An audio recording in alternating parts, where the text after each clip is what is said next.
அரியலூர் பிரச்சாரத்தை நிறைவு செய்த விஜய் அடுத்ததாக பெரம்பலூர் மாவட்டம் குன்னத்தில் பிரச்சாரம் செய்வார் என்று அறிவிக்கப்பட்டிருந்தது. ஆனால் அரியலூரிலேயே தாமதமாகிவிட்டதால் குன்னத்தில் உரையாற்றாமல் வெறுமனே கையசைத்துவிட்டு பெரம்பலூர் நோக்கி சென்றதால் அவரை காண நீண்ட நேரமாக காத்திருந்த ரசிகர்கள் ஏமாற்றம் அடைந்தார்கள். இவ்வளவு நேரம் 1 மணி ஆயிடுச்சுங்க சார். 1 மணி வரைக்கும் வெயிட் பண்ணோம் சார். ஏன் சார் இவ்வளவு நேரம் வரல? குன்னமும் போயிட்டு தான் வந்தாங்க. இப்போ ஏன் சார் இங்கே வராத போயிட்டாங்க? ரொம்ப மன கஷ்டமா இருக்கு சார். காலையில இருந்து வெயிட் பண்ணிட்டு இருக்கோம் சார். நாங்களாம் ரசிகர்கள் தான் சார். மத்திய பிரதேச முதலமைச்சர் மோகன் யாதவ் சென்ற வெப்ப காற்று பலூன் தீப்பிடித்து எரிந்ததால் பரபரப்பு ஏற்பட்டது.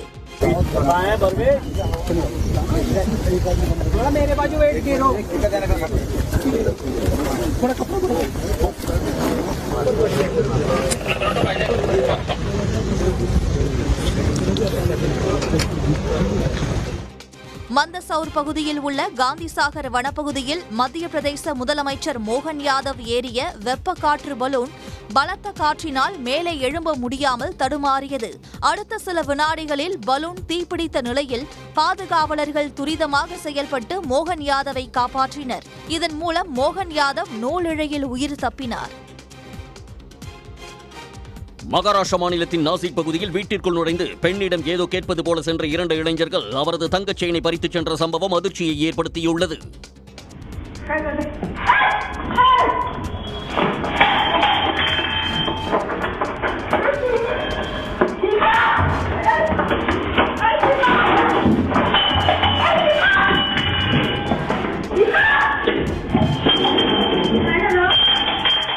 மாஸ்க் அணிந்த இருவர் வீட்டிற்குள் புகுந்து பெண்ணின் தங்கச் செயினை பறித்துக் கொண்டு தப்ப முயன்றனர். அதில் ஒருவரின் சட்டையை அப்பெண் பிடித்துக் கொண்டார். மற்றொரு நபர் அப்பெண்ணை தாக்க முயன்றதை அடுத்து இருவரும் அப்பகுதியில் தங்கச் செயினுடன் தப்பிச் சென்றனர்.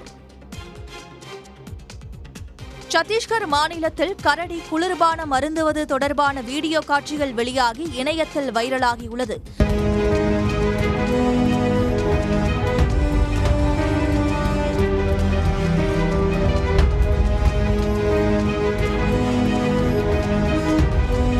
இளைஞர் ஒருவர் குளிர்பான பாட்டிலை கரடி முன்பு வைத்தவுடன் கரடி அதனை எடுத்து சாதாரணமாக குடித்தது. அது தொடர்பான காட்சிகள் வெளியான நிலையில் குளிர்பானங்கள் வனவிலங்குகளின் உடல் நலனை பாதிக்கும் என்று கூறி பலர் எதிர்ப்பு தெரிவித்து வருகின்றனர். உத்தரப்பிரதேசத்தில் நடந்த தேசிய அளவிலான பாரா விளையாட்டுப் போட்டிகளில் ஓசூர் மாணவன் சாதனை படைத்துள்ளார். விகாஸ் நகரைச் சேர்ந்த 4ஆம் வகுப்பு படிக்கும் மாணவன் விஷ்ணு 15 வயதிற்குட்பட்டோருக்கான போட்டியில் வெள்ளியும் 19 மற்றும் 17 வயதிற்குட்பட்டோருக்கான போட்டிகளில் வெண்கலமும் வென்றுள்ளார். இந்த லக்னோ டோர்னமெண்ட்ல சில்வர் மெடல் 1 எடுத்தேன். அம்மா 2 பிரான்ஸ் மெடல் எடுத்தேன். பெருமையா இருக்கு. மும்பையில் 2006ஆம் ஆண்டு நடத்தப்பட்ட குண்டுவெடிப்பு வழக்கில் நிரபராதி என நீதிமன்றத்தால் விடுவிக்கப்பட்ட முன்னாள் ஆசிரியர் வாஹித் தீன் முகமது ஷேக் தனக்கு 9 கோடி ரூபாய் இழப்பீடு கேட்டு வழக்கு தொடர்ந்துள்ளார். மும்பையில் ஓடிய 7 புறநகர் ரயில்களில் வெடிகுண்டுகள் வெடித்ததில் 187 பேர் கொல்லப்பட்டனர். இந்த வழக்கில் வாஹித் தீன் முகமது ஷேக் கைது செய்யப்பட்டார். இசைஞானி இளையராஜாவுக்கு தமிழ்நாடு அரசு சார்பில் நடைபெற்ற பாராட்டு விழாவில் பழைய நினைவுகளை நடிகர் ரஜினிகாந்த் பகிர்ந்து கொண்டது விழாவை கலகலப்பாக்கியது. விழாவில் பேசிய இளையராஜா ஜானி பட உருவாக்கத்தின் போது நடந்த நிகழ்வுகளை பகிர இருக்கையில் இருந்து எழுந்து சென்ற ரஜினிகாந்த் அந்த சம்பவத்தை விவரித்து நிகழ்ச்சியை கலகலப்பாக்கினார்.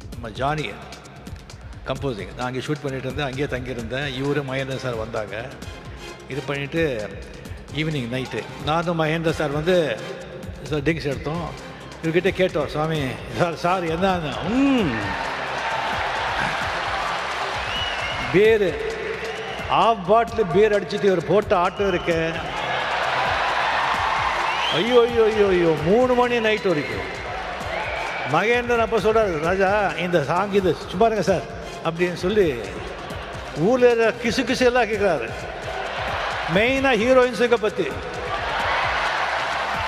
அண்ணா பெரிய லவ் அதான் இந்த பாட்டெல்லாம் சொல்லுங்க சார். அப்படி இருந்தவர் இன்னும் நிறைய இருக்கு. இன்னொரு வாட்டி நான் வச்சுக்கிறேன்.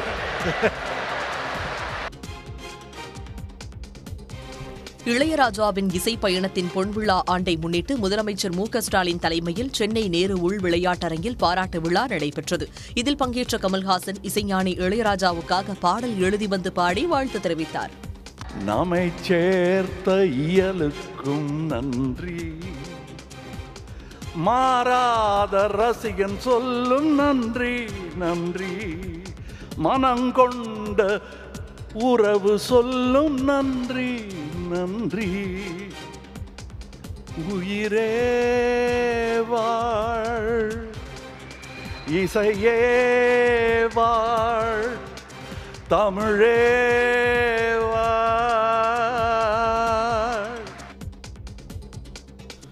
கோவை அருகே விளைநிலங்களை சேதப்படுத்தி வரும் ரோலெக்ஸ் என்ற காட்டு யானையை பிடிக்க வனத்துறையினர் ட்ரோன் கேமரா மூலம் கண்காணித்து வருகின்றனர். எம்பனூர் அருகே காட்டு யானைக்கு மயக்க ஊசி செலுத்த ஆயத்தமான நிலையில் திடீரென யானை வனப்பகுதிக்குள் புகுந்து மாயமானது. இதனையடுத்து ட்ரோன் கேமரா மூலம் ரோலெக்ஸ் யானையை கண்டறியும் பணியில் வனத்துறையினர் ஈடுபட்டுள்ளனர்.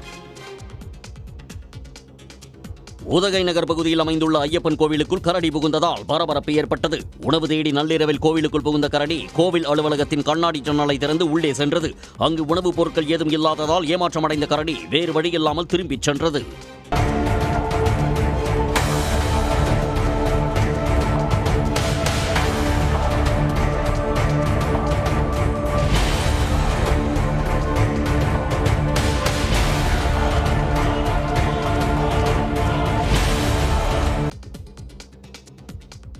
நெல்லை மாவட்டம் திருக்குறுங்குடி அருகே உள்ள மலைநம்பி கோயிலில் ஆவணி மாத கடைசி சனிக்கிழமையை முன்னிட்டு உரியடி திருவிழா கோலாகலமாக நடைபெற்றது. சங்கிலி பூதத்தார் சாமிக்கு சிறப்பு பூஜை நடந்தபோது நேர்ச்சை செலுத்திய காட்சி பக்தர்களை பரவசப்படுத்தியது.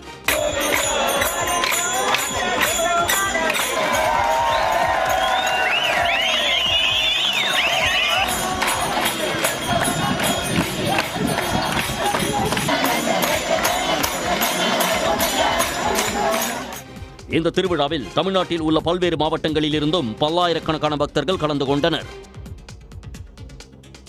திருத்தணி முருகன் கோயிலுக்கு வரும் பக்தர்களை அச்சுறுத்தி வந்த குரங்குகளை வனத்துறையினர் கூண்டு வைத்து பிடித்து சென்றனர். மலைக்கோயில் அருகில் அடர்ந்த வனம் சார்ந்த பகுதி என்பதால் அதிக அளவு குரங்குகள் கோயில் வளாகத்தில் சுற்றித் திரிகின்றன.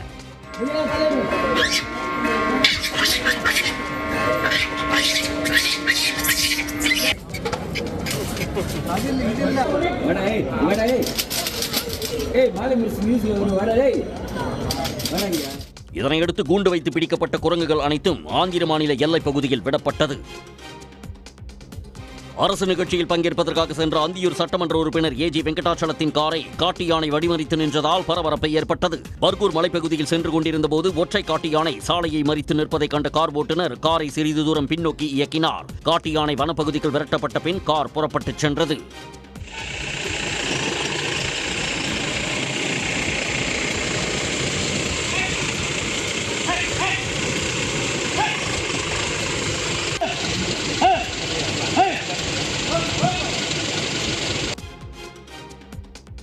தஞ்சை மாவட்டம் பட்டுக்கோட்டையில் முத்துமாரியம்மன் கோயில் திருவிழா வெகு விமரிசையாக நடைபெற்றது. பேண்ட் வாத்தியம் முழங்க 200க்கும் மேற்பட்ட பெண்கள் முளைப்பாரி பால்குடம் எடுத்து ஊர்வலமாக வந்தனர். மேலும் முளைப்பாரி ராஜா ஜானிப்பட உருவாக்கத்தின் போது நடந்த நிகழ்வுகளை பகிர இருக்கையிலிருந்து எழுந்து சென்ற ரஜினிகாந்த் அந்த சம்பவத்தை விவரித்த நிகழ்ச்சியை கலகலப்பாக்கினார். நானும் மகேந்திர சார் ட்ரிங்க்ஸ் எடுத்தோம். இவர்கிட்ட கேட்டோம், சுவாமி சார் என்ன பீர் ஆஃப் பாட்டில் பீர் அடிச்சுட்டு ஒரு போட்ட ஆட்டோ இருக்க. ஐயோ ஐயோ ஐயோ ஐயோ 3 மணி நைட் வரைக்கும். மகேந்திரன் அப்போ சொல்கிறார், ராஜா இந்த சாங் இது சும்மா இருங்க சார் அப்படின்னு சொல்லி ஊரில் கிசு கிசு எல்லாம் கேட்குறாரு. மெயினாக ஹீரோயின்ஸுங்க பற்றி. அண்ணா பெரிய லவ் அதுதான் இந்த பாட்டெல்லாம் சொல்லுங்க சார். அப்படி இருந்தவர் இன்னும் நிறைய இருக்கு, இன்னொரு வாட்டி நான் வச்சுக்கிறேன்.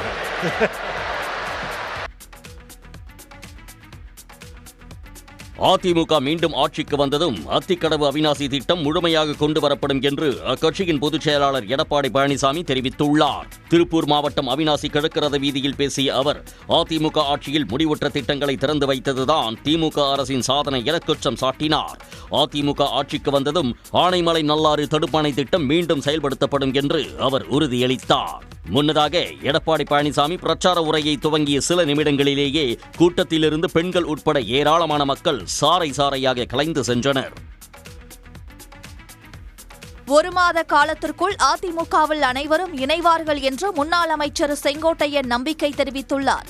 கோவையிலிருந்து சென்னைக்கு புறப்படும் போது விமான நிலையத்தில் செய்தியாளர்களிடம் அவர் பேசினார். அப்போது அமைச்சர் நிர்மலா சீதாராமனை சந்திக்க செல்கிறீர்களா என்று கேள்வி எழுப்பப்பட்டது. இதற்கு மறுப்பு தெரிவித்த அவர் தமது உறவினர் இல்ல திருமண விழாவுக்கு செல்வதாக கூறினார். அதிமுக ஒருங்கிணைப்புக்கு விதித்த கெடு 2 நாளில் முடிவடைய உள்ளது குறித்து கேள்வி எழுப்பப்பட்ட போது எல்லாம் நன்மைக்கே என்று செங்கோட்டையன் பதிலளித்தார். பொறுத்தவரையிலும்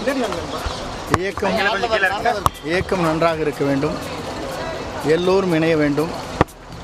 வெற்றி என்ற இலக்கை புரட்சித் தலைவர் அம்மாவுடைய ஆட்சி தமிழகத்திலே மலர வேண்டும் என்பது மட்டும்தான் என்னுடைய முழு ஆசை. நானே ஏப்பன் அவர் கல்யாணத்துக்கு போன சொன்னால் அதுக்குள்ள பாஜகவின் வாக்கு திருட்டை கண்டித்து புதுச்சேரியில் தீப்பந்தம் ஊர்வலம் நடத்திய இளைஞர் காங்கிரஸ் மற்றும் முன்னாள் முதலமைச்சர் நாராயணசாமியை போலீசார் தடுப்புகளை அமைத்து தடுத்து நிறுத்தியதால் பரபரப்பு ஏற்பட்டது.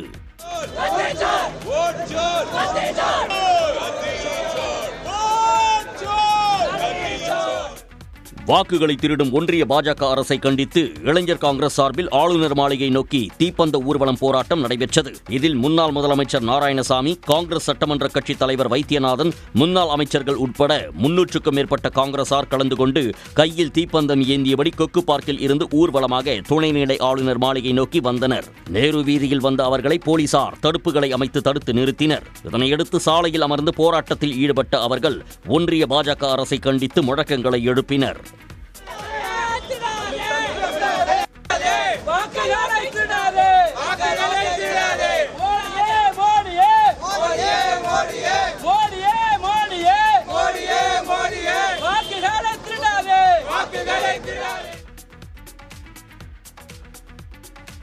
தமிழ்நாடு பாஜகவில் நயினார் நாகேந்திரனின் தலைமையை ஏற்றுக்கொள்வதில் அண்ணாமலைக்கு சிக்கல் ஏற்பட்டுள்ளதாக தாம் கருதுவதாக விடுதலை சிறுத்தைகள் கட்சித் தலைவர் திருமாவளவன் கூறியுள்ளார். கோவையில் நடைபெற்ற நிகழ்ச்சியில் பங்கேற்ற பிறகு பேட்டி அளித்த அவர் பாஜகவுக்கு உள்ளேயே அண்ணாமலை அரசியல் செய்வதாக விமர்சனம் செய்தார்.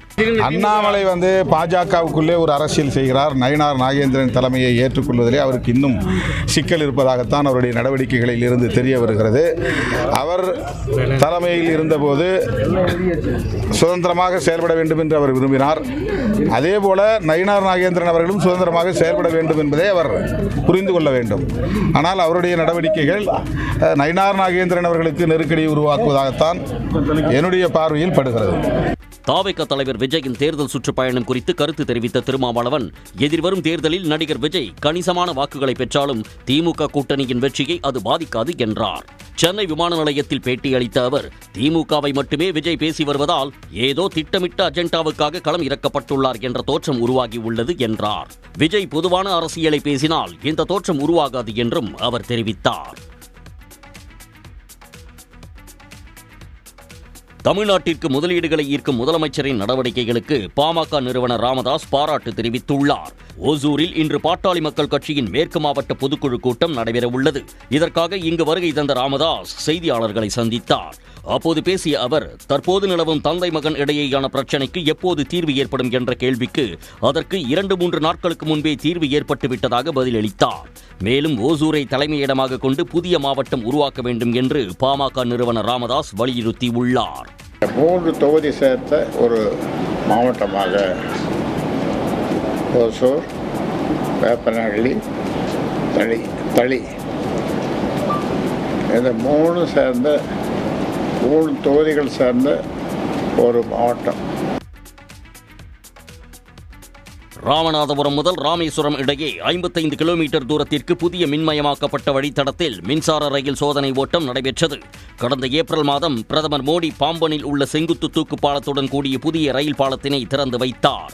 இதன் பின்னர் ராமநாதபுரம் முதல் ராமேஸ்வரம் இடையே உள்ள ரயில் பாதையை மின் ரயில் பாதையாக மாற்றும் பணி நடைபெற்று வந்தது. இந்நிலையில் ராமேஸ்வரம் ரயில் நிலையத்தில் இருந்து ராமநாதபுரம் ரயில் நிலையம் வரை புதிய ரயில் பாலத்தில் 8 பெட்டிகள் கொண்ட மின்சார ரயில் இயக்கி சோதனை நடைபெற்றது.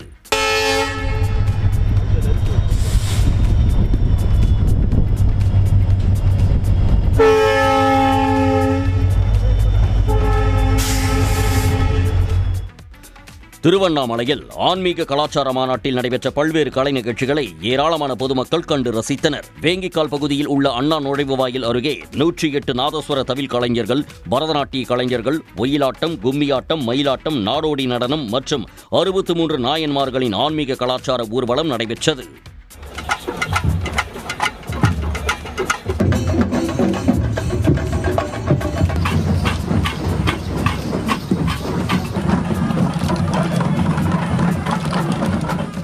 இந்த ஊர்வலம் அண்ணா நுழைவு வாயிலில் இருந்து தொடங்கி பெரியார் சிலை, அண்ணா சிலை, காந்தி சிலை வழியாக கிரிவல பாதையில் நடைபெறும் ஆன்மீக கலாச்சார மாநாட்டிற்கு வந்தடைந்தது.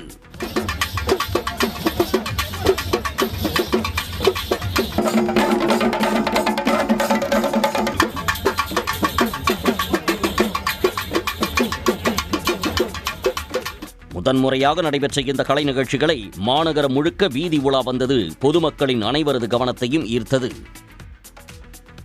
விருதுநகர் மாவட்டம் சிவகாசியில் விதிமீறலில் ஈடுபட்ட பட்டாசு தொழிற்சாலைகள் தற்காலிகமாக மூடப்பட்டுள்ளதால் 100 கோடி ரூபாய்க்கு மேல் உற்பத்தி பாதிக்கப்பட்டுள்ளதாக வியாபாரிகள் வேதனை தெரிவித்துள்ளனர். சிவகாசியில் நடப்பாண்டில் பட்டாசு தொழிற்சாலைகளில் ஏற்பட்ட தொடர் விபத்துகள் மற்றும் விதிமீறல் காரணமாக 80க்கும் மேற்பட்ட பட்டாசு தொழிற்சாலைகளின் உரிமங்கள் தற்காலிகமாக ரத்து செய்யப்பட்டுள்ளது. இதனால் அந்த தொழிற்சாலைகளில் உற்பத்தி தற்போது நிறுத்தப்பட்டதன் காரணமாக 100 கோடி ரூபாய்க்கு மேல் பட்டாசு உற்பத்தி பாதிப்பு ஏற்பட்டுள்ளதாக உற்பத்தியாளர்கள் தெரிவிக்கின்றனர். விருதுநகர் முழுவதும் உள்ள பட்டாசு தொழிற்சாலைகளில் உற்பத்தியாகும் பட்டாசுகள் இந்தியாவின் 90% பட்டாசு தேவையை பூர்த்தி செய்கிறது என்பது குறிப்பிடத்தக்கது. மயிலாடுதுறை மாவட்டம் சீர்காழி அருகே நேரடி நெல் கொள்முதல் நிலையத்தில் பணி தாமதமாக நடைபெறுவதன் காரணமாக மழையில் நனைந்து நெல்மணிகள் வீணாகி வருகின்றன. திருப்புங்கூர், கற்கோவில், துழுதூர், கன்னியாகுடி உள்ளிட்ட கிராமங்களைச் சேர்ந்த விவசாயிகள் அறுவடை செய்த குறுவை நெல் மூட்டைகளை நேரடி நெல் கொள்முதல் நிலையத்தில் கொண்டு வந்து விற்பனை செய்கின்றனர். இங்கு போதிய அளவு பணியாளர்கள் இல்லாததால் தினமும் குறைவான நெல் மூட்டைகள் மட்டுமே கொள்முதல் செய்யப்பட்டு வருவதாக விவசாயிகள் குற்றம் சாட்டியுள்ளனர். ஒரு நிரந்தரமான கட்டிடம் கிடையாது. நெல்லை அடுக்கி வச்சா மழையில் நனைஞ்சு முளைச்சி போகுது. இந்த தமிழக அரசு நேரடியாக இதுக்கு ஒரு நிரந்தரமான ஒரு முடிவு வந்து நிரந்தரமான கட்டணம் வேணும். சிமெண்ட் தளம் அமைச்சு மேல்கூரை அமைச்சு இந்த திருப்பங்கூர் பஞ்சாயத்துக்கு திருப்பங்கூர் டிபிசிக்கு நிரந்தரமான ஒரு கட்டிடம் தமிழக அரசு உடனடியாக செய்து கொடுக்கும்போது பணிவுடன் கட்டுக்கிறோம். மயிலாடுதுறை, சீர்காழி, குத்தாலம் மற்றும் தரங்கம்பாடியில் உள்ள அரசு நேரடி நெல் கொள்முதல் நிலையங்களில் வெளிமாவட்ட நெல் விற்பனையை தடுக்க விவசாயிகள் வலியுறுத்தி உள்ளனர். மேலும் கொள்முதல் செய்யப்பட்ட மூட்டைகளை வெளியேற்றாமல் பல நாட்களாக தேங்கி உள்ளதாக விவசாயிகள் குற்றம் சாட்டி உள்ளனர். உடனுக்குடன் செய்திகளை தெரிந்து கொள்ள சன் நியூஸ் பெல் ஐகானை கிளிக் பண்ணுங்க.